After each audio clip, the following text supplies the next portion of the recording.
All right, good morning. Good morning. I'll open us in prayer, and then we'll get back to our Lenten study this spring, which is the spiritual disciplines.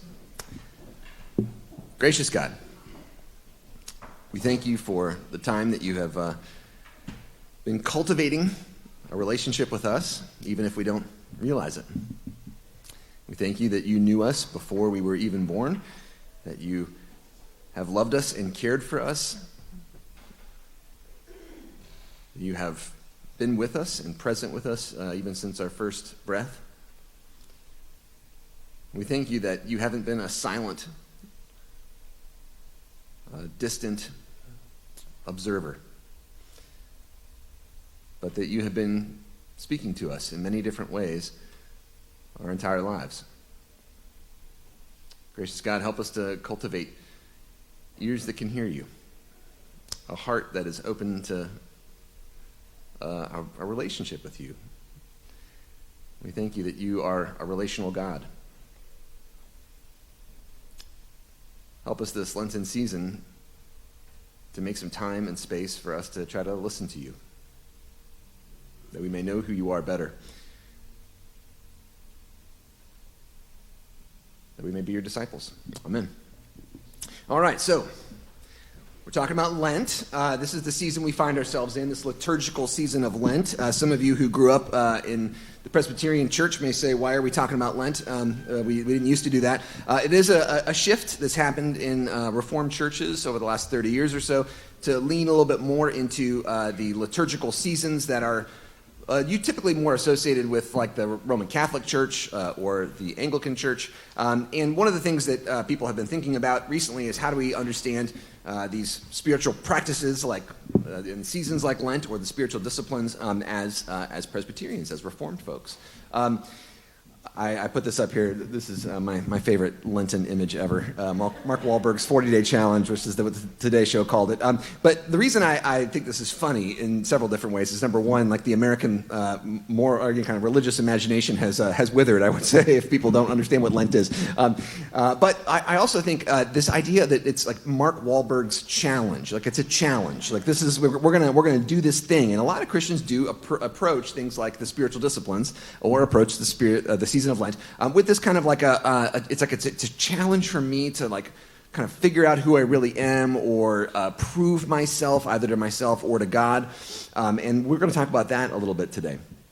But the historical lineage of Lent, like where does this thing come from? It comes from Christians before the season of Easter, before this Easter Sunday, trying to prepare themselves in a way that sounded biblical to them, which was that Jesus went before his ministry and fasted for 40 days in the wilderness, right? And so there's the stories at the beginnings of the Gospels of Jesus spending time testing himself in a way. So we can talk about that later, but this was pushed from the beginning of Jesus' ministry to like understanding like his week before his death, his passion, as a time of testing as well. So this Jesus' 40 days kind of turned into, over the first couple of centuries of the Christian church, turned into this time of 40 days before Easter, that is the time of Lent, to kind of fast, test oneself, to be able to confess, and so on. Well, I mentioned that fasting, actually, at the time of Jesus and in the Old Testament, was not a time of self-punishment. This was not the point. The point wasn't to punish yourself, like to try to earn some sort of forgiveness from God or something. The point of fasting was to externalize grief that you were feeling on the inside, like to show, so you had to already be feeling the guilt or the suffering or the sadness to be able to actually fast. So that is to say, if you lost a loved one, you would be grieving on the inside, and on the outside, you would fast. You would not eat, not because you don't like food or something, but because and we weren't earning anything by not eating. You didn't feel like eating because you were sick to your stomach with grief. So that's why that's the point of it. And people would put ashes on their head, not to like look gross or something, but it was to show on the outside what you felt on the inside. You felt like you had survived a disaster, and this is what survivors of disaster looked like. They had ashes on their head. Their houses had burned, and they had escaped, or they were in a conflagration, or they had been attacked by an enemy army, and they had survived, but they survived the catastrophe, which meant you were damaged on the inside, right? So this putting ashes on your head was to look like you had been through hell and back. Not to make yourself feel something, but to show what you were feeling to God and to others. Does that make sense? So fasting was not to make yourself feel something. It was to show what you were already feeling. Many Christians over the first few centuries of the Christian church started to take Greek ideas that said that the body was bad, that the material world was bad, it was evil. And in fact, it was like immoral. It was meant here to kind of is like an illusion almost that God created. This comes from Plato's ideas about matter, that the world is made of matter that falls apart. All humans fall apart over time. I'm every day learning more about parts of my body that fall apart. We all go through this. And Plato and other Greek philosophers looked at human bodies and they said these things degrade over time. They must be bad because only bad things degrade over time. Good things must be incorruptible. And everything on earth falls apart, so everything on earth is probably bad. What they said was the only thing that really doesn't fall apart over time, or maybe doesn't look like it falls apart over time, is like your soul, maybe. And so Greek philosophers before Jesus had this idea that like you could kind of commune with the ideas. The ideas was their word for like this world of the true things, like that we can't really see, like this world of pure being out beyond us or something like this, like where things don't fall apart. So like you had this little piece of the true world in your soul, which is why you have the sense that it's bad for things to like fall apart, but my dog doesn't think that. So humans had this special spark of the world beyond, and we have a mortal coil, which we kind of can't wait to shuffle off from, right? So this is a Greek idea. Jesus does not like this idea. Early Christians actually don't like this idea. This is why they're so interested in the resurrection of the body. So Greeks thought that it was a good thing for your body to die and your eternal soul went marching on, and that was good. Christians disagree with this idea, although many Christians today don't. Many Christians today don't understand this, but the resurrection of the body means that you need a body. You are a body. You don't have a soul without your body. So the body's good. God made a good body. Yes, it falls apart over time, but also that it will be recreated and restored. And that's when we actually are resurrected. That's part of the body. That's to say you are a body. So some Christians throughout history have not believed this. They've gone the Greek route. They like Plato more than they like Jesus. And they end up thinking that they're going to hurt their bodies in order to like kill their sense of their bodies. Right? So they're going to like be ascetics. They're going to try to reject their bodily desires. They're going to try to make themselves feel a lot of pain so they can disassociate from their bodies so that they can then be more in tune with the spiritual world beyond. I just want to say Jesus never does this. This is not Jesus' idea. This is not Paul's idea. This is not in the Bible. This is an outside idea that was imported into Christianity, and we call this the mortification of the flesh, the idea you're going to beat your flesh so that you stop feeling pain, so that you commune more with God. This is not Christian because for several reasons. One is God feels pain. Jesus felt pain. Jesus cried. Jesus yelled on the cross. Jesus did not disassociate from his pain. He felt it. He actually moved more fully into it. This is because Jesus wanted to actually be one of us, fully one of us. God wanted Jesus to be fully human and to feel everything that a human feels, not to disassociate from human selves and human bodies. Okay, so this mortification or asceticism, this stuff has often been tied up with Lent in Christian history. So people will often say, I want to fast from something for Lent in order to be closer to God. So I'm going to give up something I love in order to be closer to God. Or I'm going to do something that's kind of painful to me for me to feel the pain so that then I am more godly or something, right? It's like an equation. I think there's a few problems with this. One is God doesn't work in terms of math or equations, right? Grace is not mathematical. You can't earn stuff with God. God gives you grace. That's the beginning of your relationship with God. So you can't earn stuff with God by being good or by doing things that are painful, or none of that work. The math doesn't work. But the other thing is that giving up something you love, like a coffee, which, I've given up coffee. Sometimes it's good, actually, to kind of reset the cycle of, dependency on substances now and again, right? And it does cause pain. But I don't think that pain of giving up coffee every once in a while is going to actually make God love me more or care about me more, or it's not going to make me more spiritual. It's just pain. I have to go through it in order to reset my cycle of dependency on substances. But this, and it can be helpful in some way. So I don't want to say pain is bad. Pain's a sign. It's a sign that something's happening. And there are times where it's good for us to feel pain. But I don't think that God asks us to feel pain because God loves us feeling pain. And this often is tied up with this idea that God actually, this is kind of a deep idea in Christianity. If you want to hear more about this, I'm going to spend all of Palm Sunday's lesson on this idea. This deep idea within Christian thought, which actually isn't Christian. I'm sorry, it's not really in the Bible. It's not really in Paul. It's not really in the Gospels, although we often are taught it is. But this idea of penal substitutionary atonement. Atonement meaning the restoring of a relationship between God and humans. Penal meaning that God has to punish to do this. Have you heard this? Maybe you've heard it. God has to punish someone to restore a relationship that's been broken by sin. You might have heard that. I don't know. I've heard it a lot through my time, right? God has to punish somebody. And substitutionary, that part is to say that Jesus substitutes for us. That Jesus goes through a punishment that was actually supposed to be for us. And that somebody has to go through this to restore the relationship between humans and God. Jesus does it on our behalf, which now means that we're forgiven. I don't know if you've heard this, but this is a big part of kind of normative American Christianity. Unfortunately, it's not, well, fortunately, I think it's a pretty weird thing to say. Why would God need to hurt someone in order to forgive? God just needs to crush someone. God needs someone to feel pain. I don't know, that just doesn't sound right. It doesn't sound, that sounds a little strange, that God's this bloodthirsty, that sounds like a demon to me. I need pain in order to be okay. You owe me pain. I don't know. I don't know if God works this way. Jesus, I think, did suffer on the cross. Jesus did suffer on the cross in a way that actually was part of our salvation. But I think it works in a very different way if we read Paul, if we read the Gospels very closely.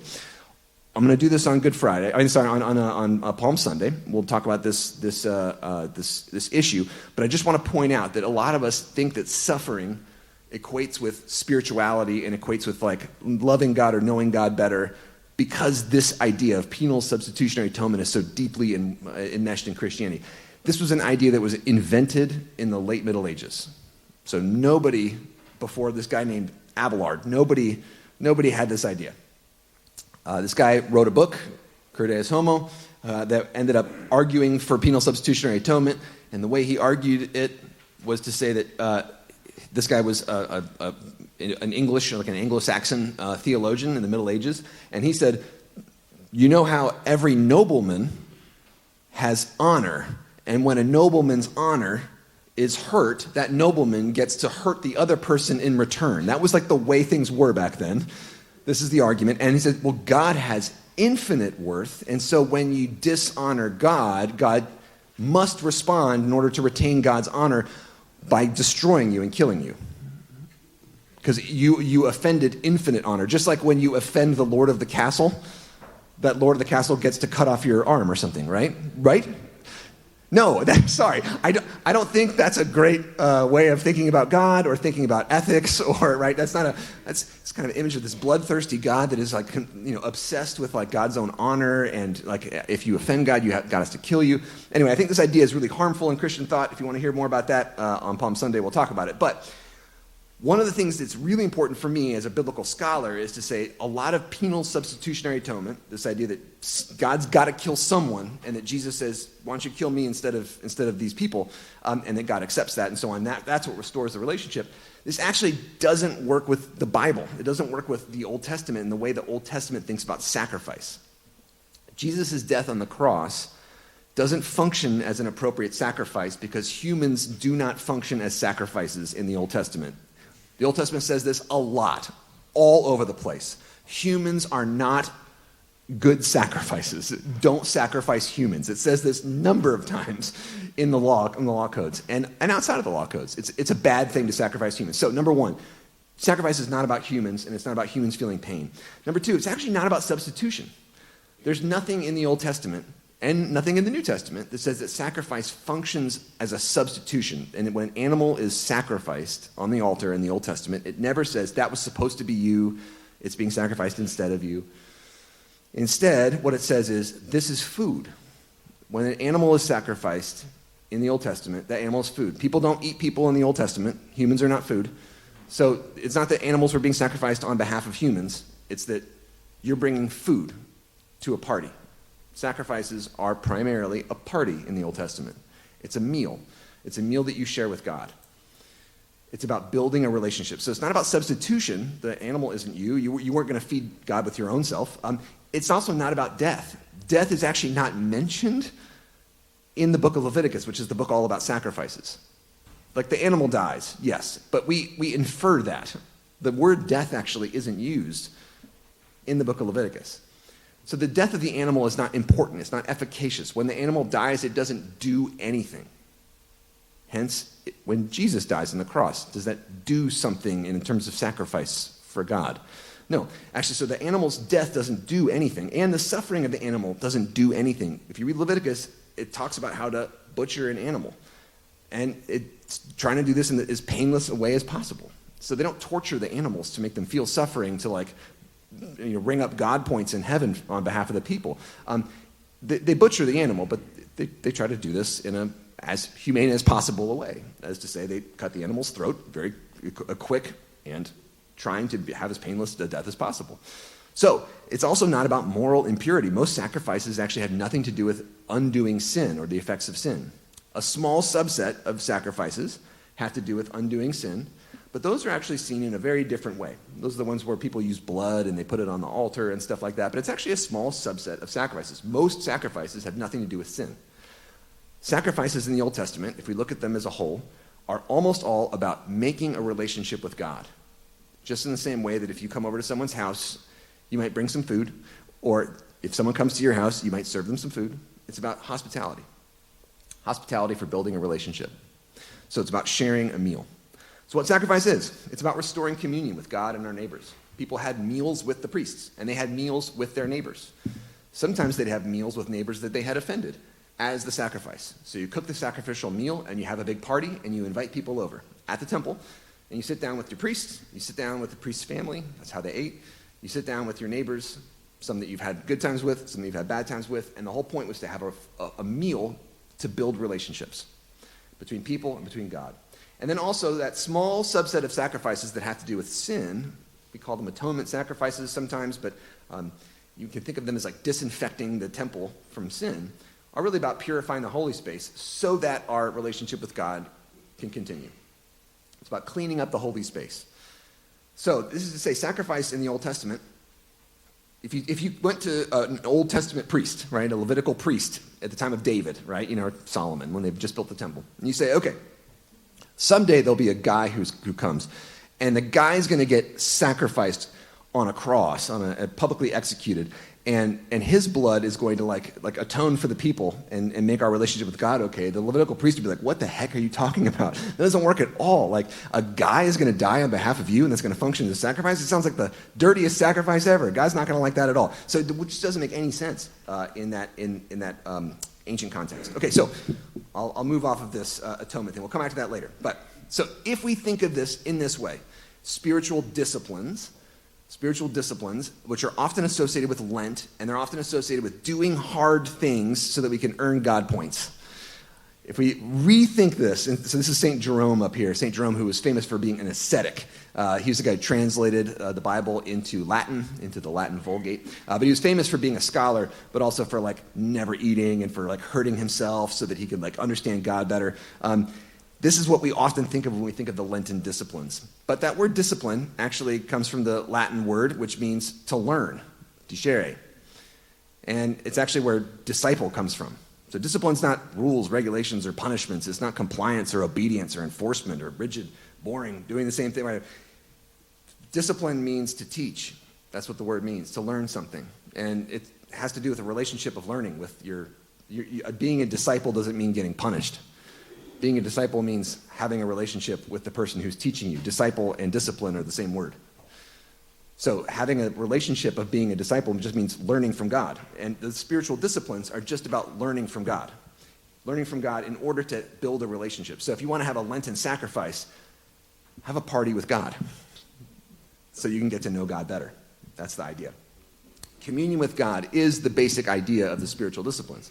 And in that way, God has always been like this. God is a relational God. And this is a really big, important part of the Christian message, I think. A lot of people would imagine a lot of Americans are vaguely Christian, but they'll be like, there's a God out there somewhere, but that God is pretty distant, pretty hard to get to know. The true Christian message is actually pretty different. That God is obsessed with relationships. That's the basic Christian message. This word perichoresis up there, this is a word that describes the Trinity. And the perichoresis, it's a Greek word, whatever, but just think of it as like a dance, like the three parts of God, God's three beings, right? The Father, Son, Holy Spirit, are in this eternal dance with one another. The whole point of this is to say that God is a relationship. The weird thing about the Christian Trinity is that God is one, and yet God is three. God is the three, the Father, Son, Holy Spirit, and yet those are one. It's a bizarre claim. I know we can talk about Trinitarian theology some other time, go down that rabbit hole, but the whole point of that is to say that God has always been and will always be a relationship. God is relational at God's very core. The very essence of God is a relationship. Hence, God is always about relationships. Everything God's ever done is about building relationships. And if you want to have a relationship with God, if you want to have spiritual disciplines, my suggestion is not to hurt yourself or give up chocolate. Giving up chocolate is fine, but if you want to really have a relationship with God, spiritual discipline, this relationship of being a disciple of God, just think about the way that you would go about a relationship with people. How would you actually build a relationship with someone that you don't know very well? Well, you got to spend time with them. You got to talk to them. You got to listen to them. You got to do stuff with them. So, thinking well of them or something, assuming the best of them, wishing them well, choosing to trust them, that's this kind of in your own mind category, right? Do you have a sense that you want to hang out with them? Oh, that's one big thing. And then greeting them, smiling, thinking about how am I in relationship to them? If I don't ever look at them, that's probably a bad sign, right? And then staying in touch. Do you check in with them? Do you provide updates? Do you initiate contact? Do you seek reciprocity? Do you listen to them? So that's to say, just if you think about it, how would I actually be friends with a person? We are made in the image of God, and I don't think that means that God has hands and feet exactly the way you and I do. Jesus does, but the Spirit doesn't. But I think it means that we're a relational being, and so is God. God's essence is to be in relationship, and that's yours too. So how do we build a relationship with God? I'd say 3 parts. You listen to God, just like you listen to a friend. And then you speak to God, just like you speak to a friend. You got to do both those to be a friend, right? Friends don't just listen. Friends don't just speak. And then the third thing is you got to do stuff together. You can't just talk every once in a while. That's fine for a friendship, but being a true friend means you do something together. You do some stuff. So listen to God, speak to God, do things together. Those are the 3 spiritual disciplines, I think. And we can come up with all kinds of other things that are in these categories, or tools or techniques that fit in them, but everything is going to fit into one of these 3 categories. So today, we're going to talk about listening to God. Next week, we're going to talk about speaking to God. And then the third week, we're going to talk about doing things together, our last week of this series. Those are our 3 weeks. Listening, speaking, doing things. And this is a decent checklist. Just every day, ask yourself, did I listen to God? Did I speak to God? And did I do something with God? It's good, just a good thing to run through. That would be a good spiritual discipline for your Lent. Preparing ourselves for Easter. All right. So this week is listening to God. Well, a lot of people say I can listen to God in nature. The world's beautiful. I think this is awesome. This is great. The cosmos is spectacular. The sunsets are wonderful. But one of my favorite theologians, Karl Barth, he went on and on about this to say the world is a beautiful place. The cosmos is marvelous. But God doesn't want a vague relationship with you. God wants a very specific relationship with you, an intentional, individual relationship with you. And so God has gone to great lengths to make this possible, not just through communing with God through the vague cosmos, but through the very specific person of Jesus Christ. So this is what the incarnation is all about. This is not Jesus, but it's Jesus' neighbor or something. This is a reconstruction of a Galilean fisherman, they know because of his bones that they've discovered, from about the 1st century from Galilee.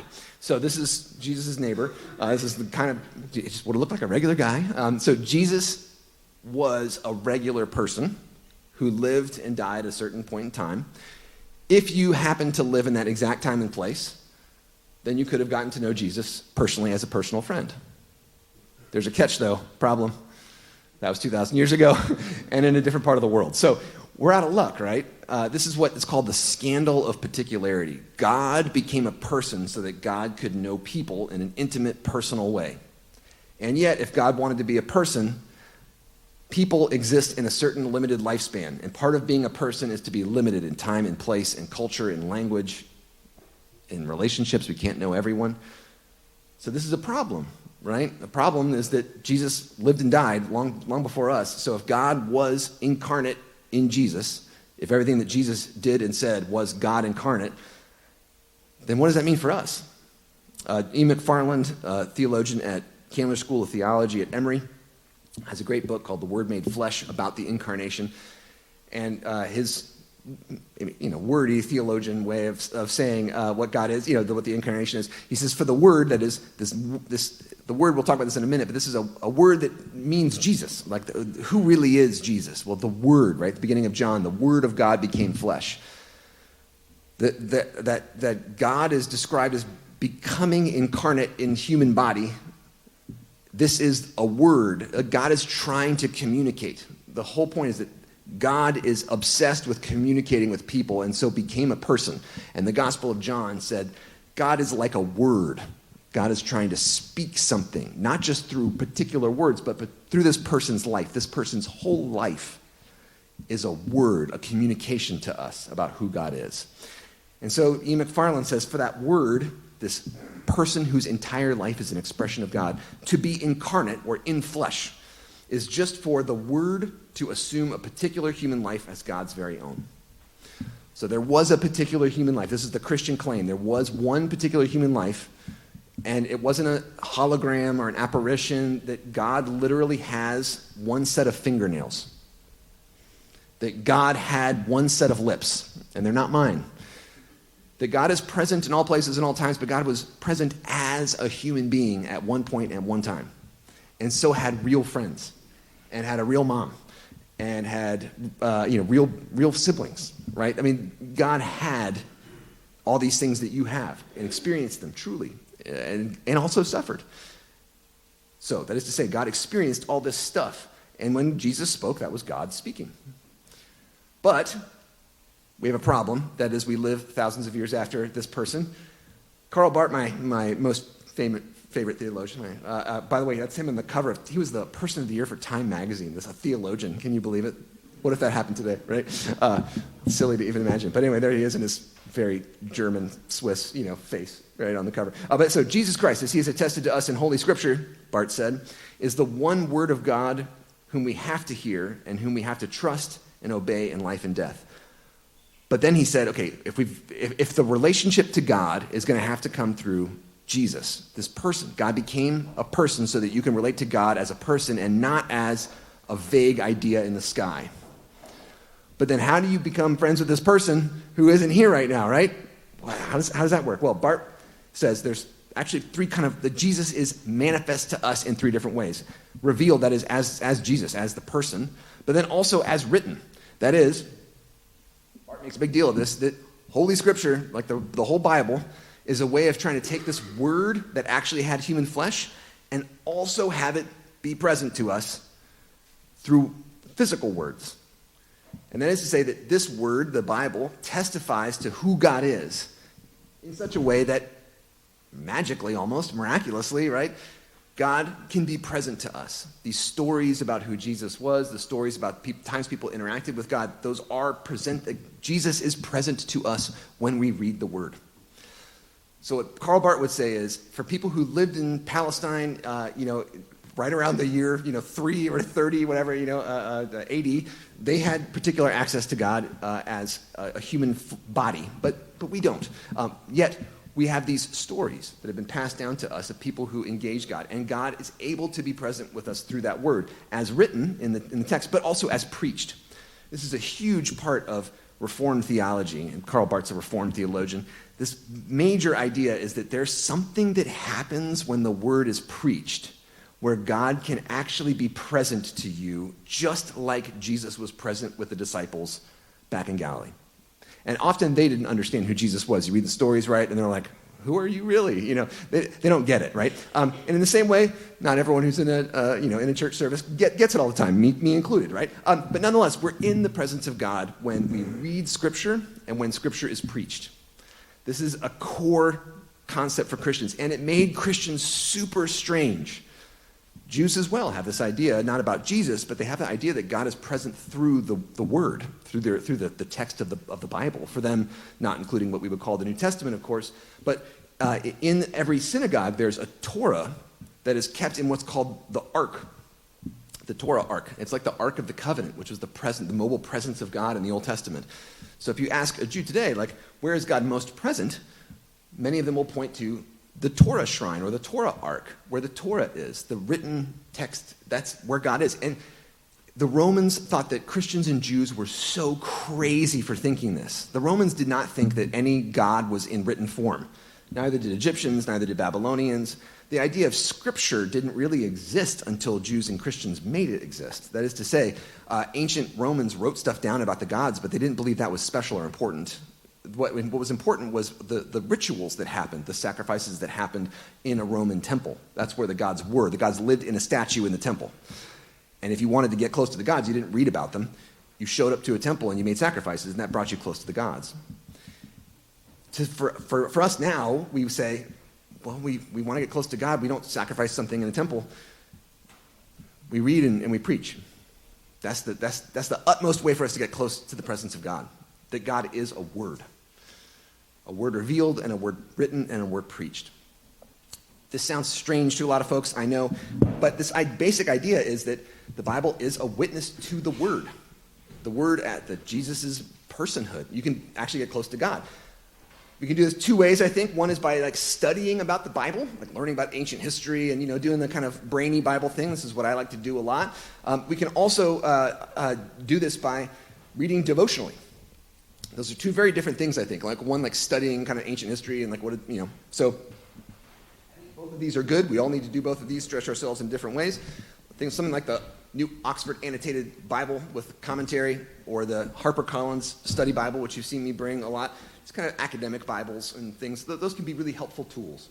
This is the kind of stuff we often do in our learning time. We learn the nerdy Bible stuff, and I think that makes sense, and it's a way for us to actually encounter God. Also, I think we can read in a very different way, which is devotionally.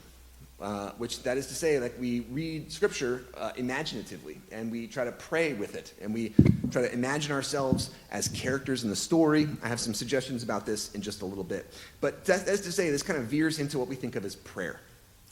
Mother Teresa has a great quote, "God speaks in the silence of the heart, listening is the beginning of prayer," that we often think of prayer as us speaking to God.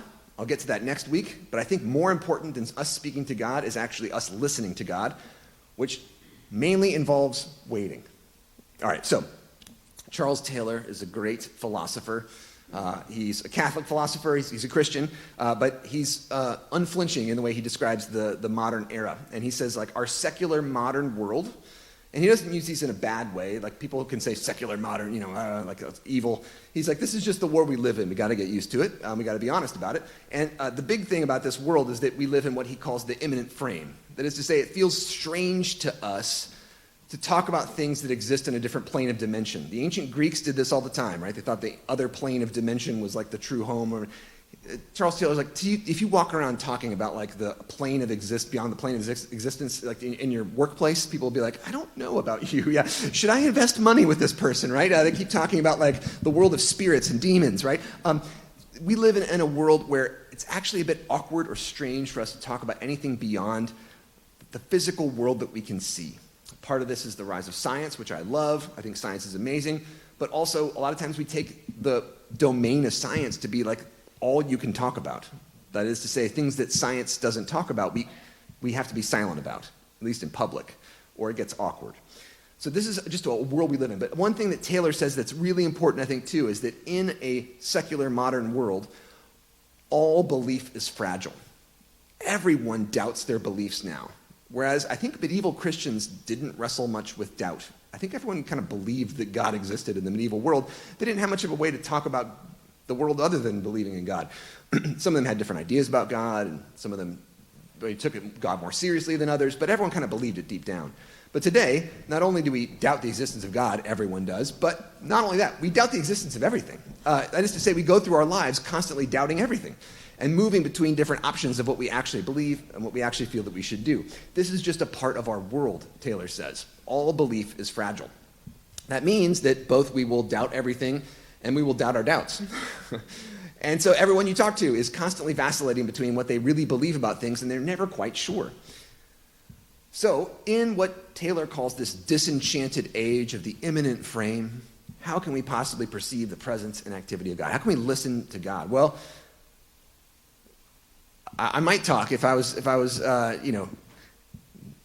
thinking about how our world tends to talk about how to do things. I would start with techniques. Here's the one weird trick to listening to God. This is the way that we talk about our lives and our world. There's like a way for you to optimize everything. And if you don't know the right way to optimize this stuff, whatever it is, weight loss or, I don't know, hair or, how to get a good job, how to make $1 million, there are techniques to optimize yourself, and you're stupid if you don't know them or if you don't implement them, right? So optimizing yourself is important. And I just want to point out that there are a lot of, the bestseller list tends to be almost like secular salvation stories. That is to say that people are figuring out how to transform themselves.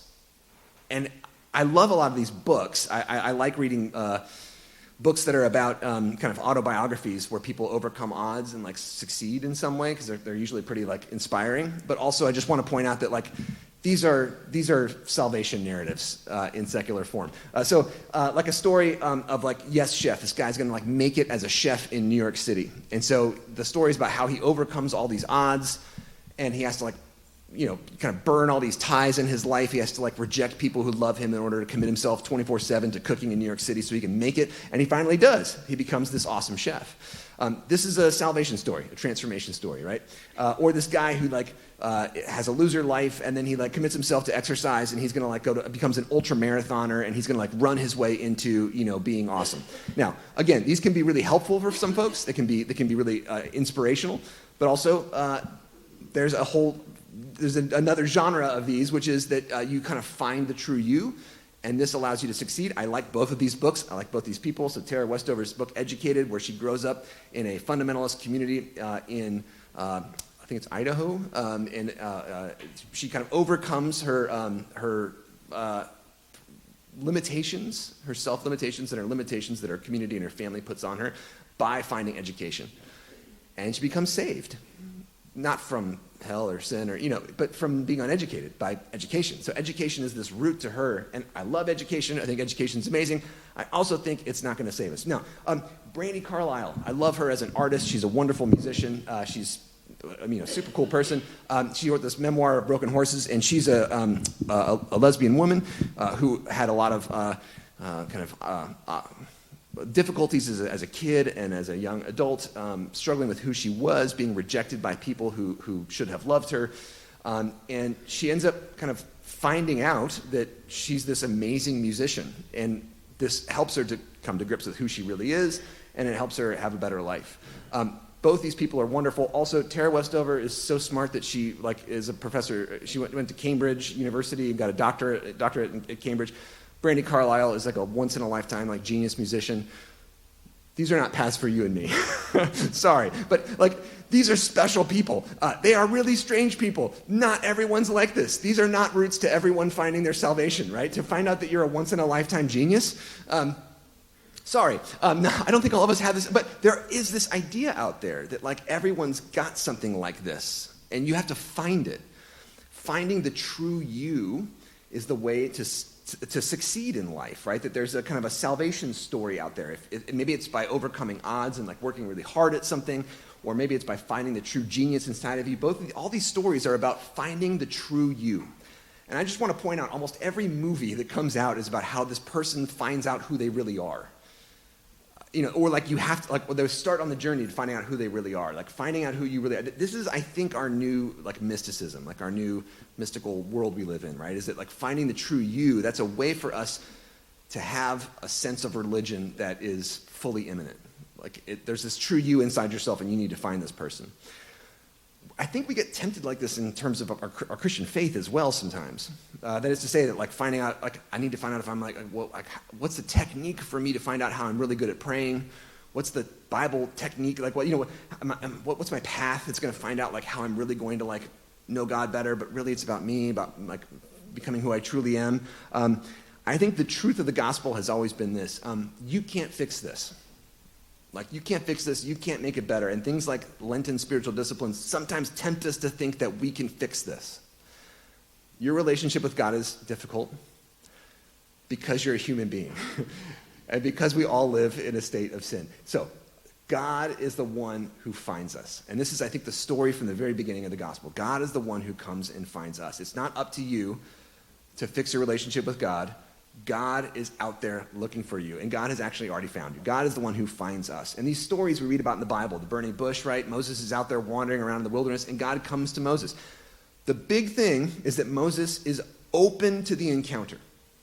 God says, Moses, Moses. Moses says, oh, here I am. Like, what's this? He turns aside to, like, look at this big sight to see what is this thing? He's open to the encounter. He's not too busy. He's not closed off. He's trying to say, okay. Or the story of Pentecost. I love the story of Pentecost because people are waiting there in Jerusalem. In the beginning of Acts, Jesus tells the disciples, wait. And that's the first thing Jesus tells the disciples is wait here. And God will come to you. And God is going to give you these amazing gifts to go out and preach. And then they go do this cool stuff. And I think a lot of Christians read the book of Acts and they're like, I got to be doing the cool stuff. I got to go out there and preach and teach and do miracles. I got to be doing this cool things. Instead, the first step is just to wait. And this is what we're really bad at, I think, right now. My son, me, like I was looking, my son and I were hanging out, and we were, like, sitting there waiting for something, and both of us pulled our phones out immediately, and I was like, oh, these things are awful. Like, these are, like, we don't have to wait for anything anymore. And so I feel like this immediate temptation to, like, I don't know, dose myself with entertainment, whenever I have to sit and wait for just a second. So sitting and waiting is incredibly difficult, but I think this is what we're called to do. So this is why I put listening to God before speaking.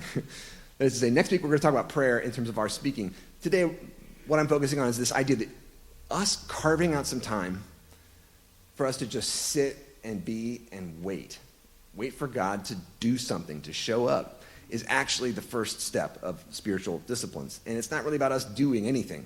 It's actually about us doing nothing. Can you do nothing for 15 minutes? It's hard, really hard. Yeah. Talk about pain, right? I'm telling you, oh no, it's not painful. You don't have to, like, make yourself, no, there's some asceticism involved here. And that's just making ourselves sit there for 15 minutes, right? But this idea in Pentecost that God is actually kind of like fire. God, like, moves around, and you can't control the fire, right? It moves around where it goes.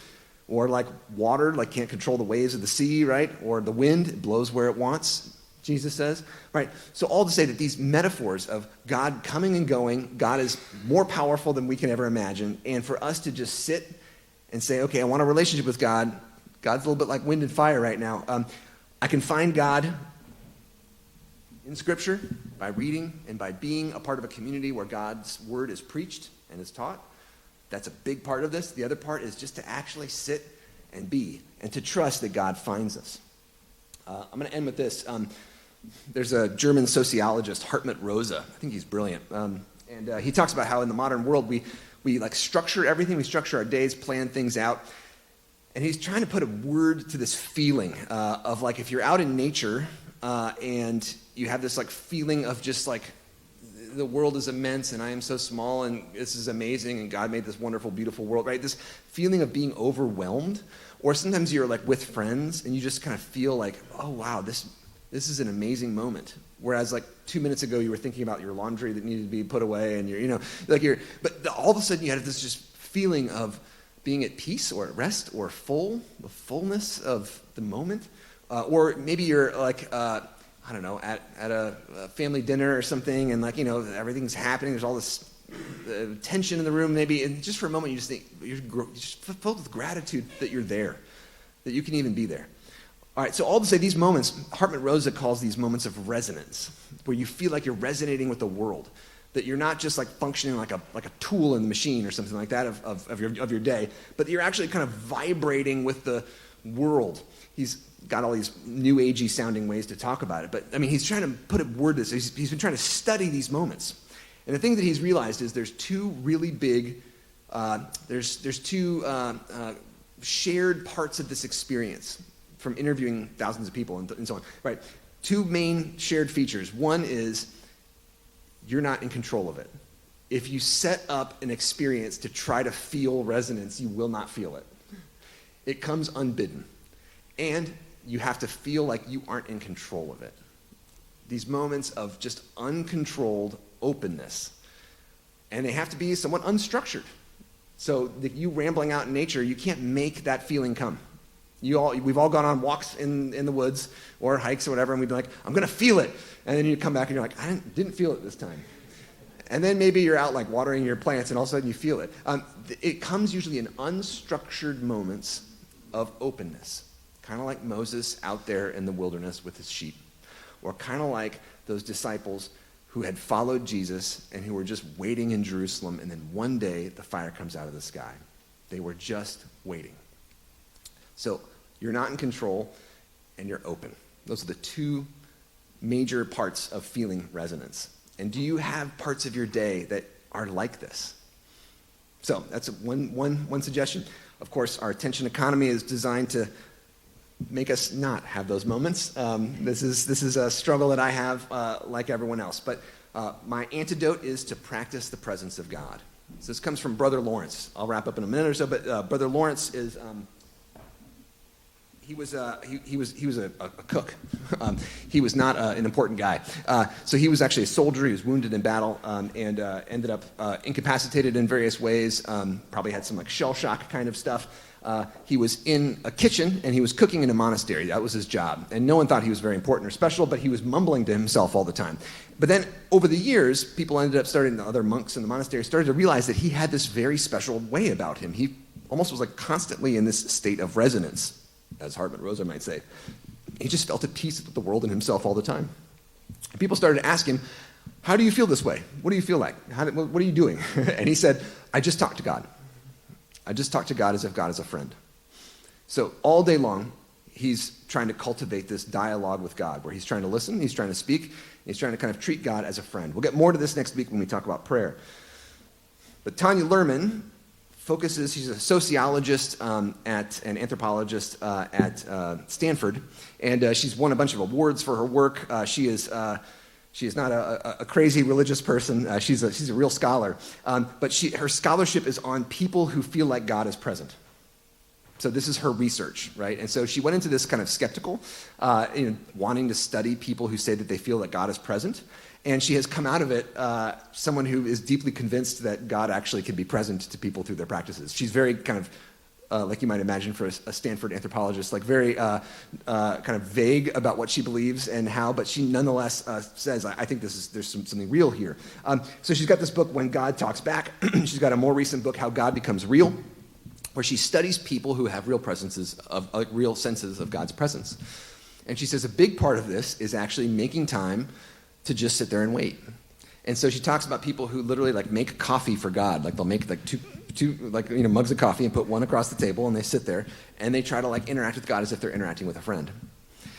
And she says there are other people who just like Brother Lawrence, like are just during their day trying to have a conversation with God. And they're trying to actually have spaces where like instead of like we think of prayer as a bunch of words we say, but having these spaces where they're just trying to imagine God responding. And she says it works for more people, some people, less for others, but it's a skill. She says literally everyone can end up doing this. Everyone can end up feeling like they have an actual relationship. She thinks it's like an inbuilt human thing. And she talks about how it's actually like across the religious spectrum. People of any religion can do this, people of any background. So you might think, well, it's just a trick of the human mind or something, maybe. Or maybe God made us to have a relationship with the divine. So that is to say, if you are skeptical, just try it. 15 minutes a day. You can start with 5 minutes and work up, just 5 minutes of just sitting there with a cup of coffee across from you and just see. Just try to think, like, listen as if you're listening to a friend. So, if we can think and try to be in states like this, she calls this a state of absorption. You can actually build this state, and you can build up this kind of deep focus. It's possible to gain this, and you can actually even do some of this in light of Scripture and with Scripture. So there's these. This is Ignatian spirituality or Jesuit spirituality. It's Catholic, Roman Catholic tradition. But Ignatius of Loyola was a guy who was another victim of terrible. He got hit by a cannon during a battle. He was a soldier, and while recovering, he was alone by himself in a hospital bed and began to have conversations with God. So this is another person like Brother Lawrence who had these encounters. And so Ignatius ended up developing this whole world of Ignatian spirituality, which, I mean, some of it's better than others and so on, but they had this practice of this guided meditation with the Bible. So you are sitting there listening to someone say, like, read a Bible story and then ask you questions, like, who do you think you are here, whatever. These moments of guided meditation don't work for everyone, but there are some people who say, this is amazing. This has really energized my spiritual life with God, and I feel like I can talk to God as a friend. So all to say, these different techniques, or there's no technique, there's no one weird trick that's going to make you like think God's your friend, but trying something, trying anything, and just waiting, I think that posture of openness, that's the beginning. That's the first step. And we can just ask God, can you be here with me? So next week, we're going to talk about what do you say back to God, especially if you don't feel like you have anything to say. And then our next week after that, what do you do with God? And that's where we talk about worship and service as spiritual disciplines. I'll stick around for questions, concerns. Feel free to share, and I'll see you all next week. Blessings on your Lenten spiritual disciplines. Peace.